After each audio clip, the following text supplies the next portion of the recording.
Hello, everyone, and welcome back to The Explainer. I am absolutely thrilled to have you here today because we're kicking off something brand new. We are launching our Career Spotlight of the Week. This is going to be a special segment where we break down the most exciting, slightly unconventional jobs of tomorrow to help you plan your future. So if you're a student figuring things out, or maybe a parent trying to help your child navigate this crazy modern job market, you are in exactly the right place. Today, we're putting the spotlight on a field that honestly completely changed the way I watch my favorite sports. We're taking a deep dive into the fascinating, incredibly fast-paced world of sports analytics. Okay, let's dive into this. When you hear the words sports analytics, what's the very first thing that pops into your head?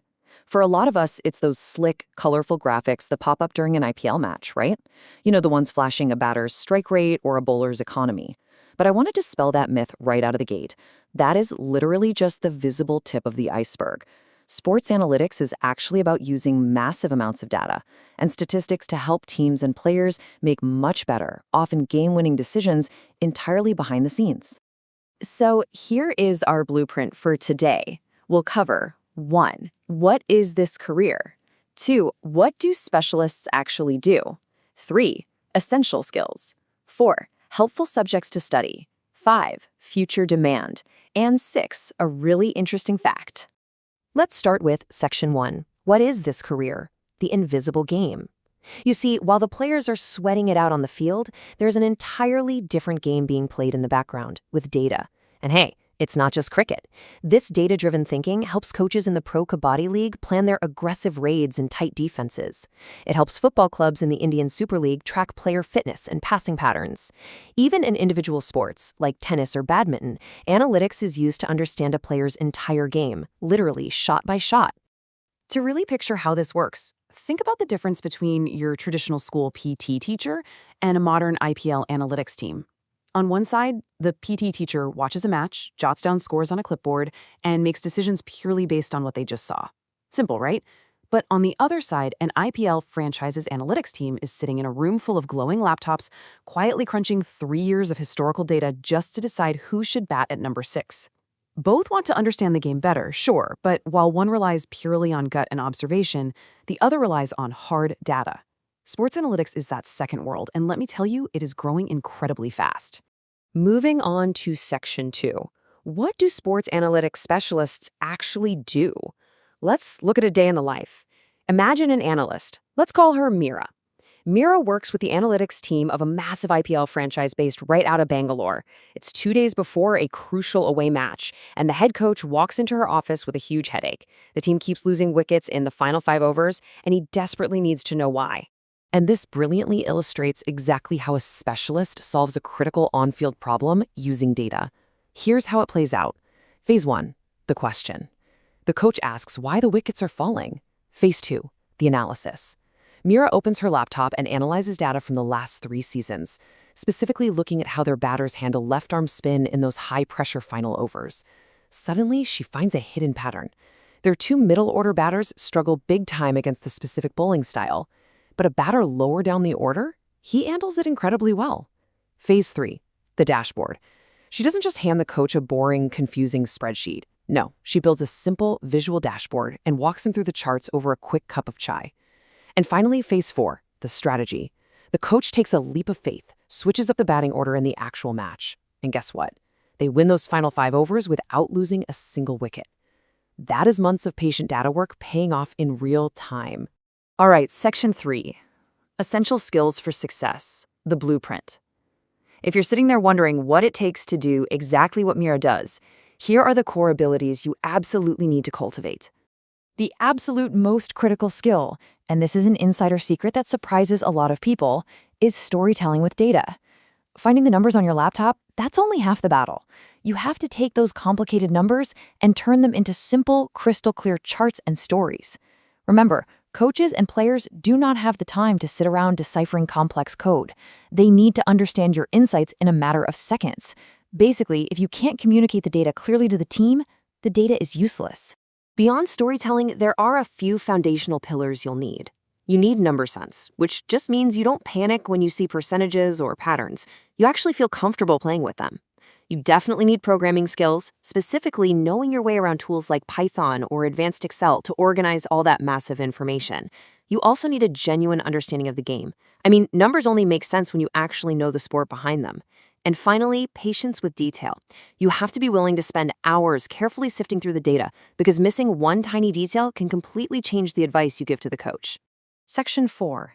Subjects you should study. High school and beyond. For the students listening who are trying to figure out their academic combinations for the future, here's what you need to focus on.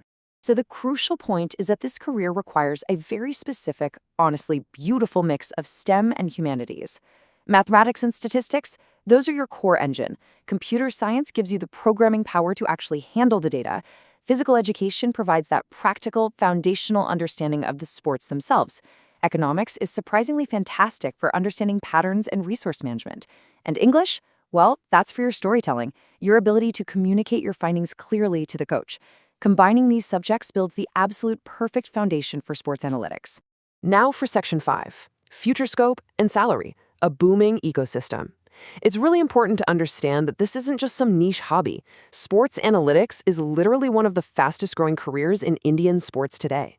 You have IPL and ISL franchises, pro kabaddi teams, sports tech startups, and even national federations like the Sports Authority of India, and they are all actively hiring analysts right now.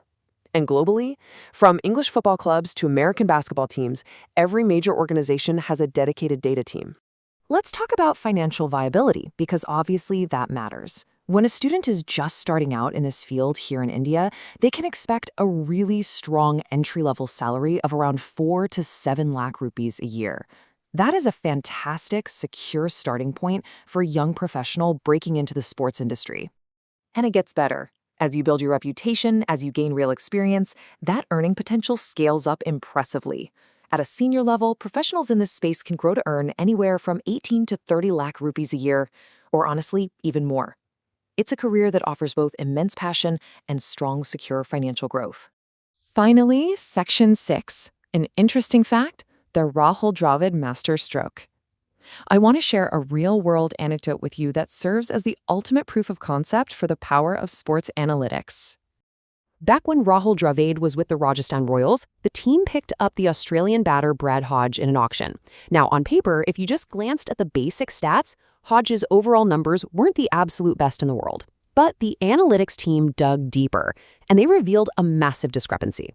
Hodge struggled against left-arm spin early in an innings, sure, but he was statistically excellent against fast bowling in the last 5 overs of the game. Now, what's really interesting about this slide is how a legend used this information. Dravid, a man famous for his deep, traditional cricketing instincts, did something highly unusual. He decided to override conventional cricket wisdom.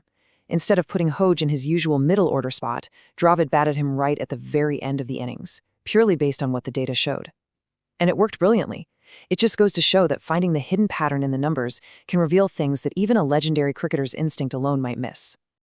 And that brings us to the core of what this career is all about.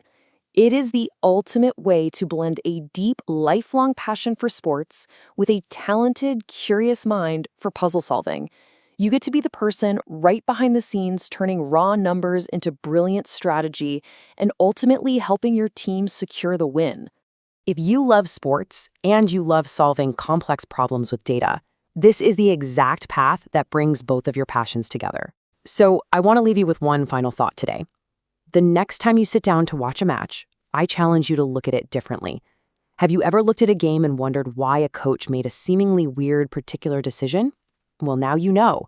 There is a very good chance it was the data talking. Thank you so much for joining me for this explainer, and I absolutely can't wait to explore our next career spotlight with you.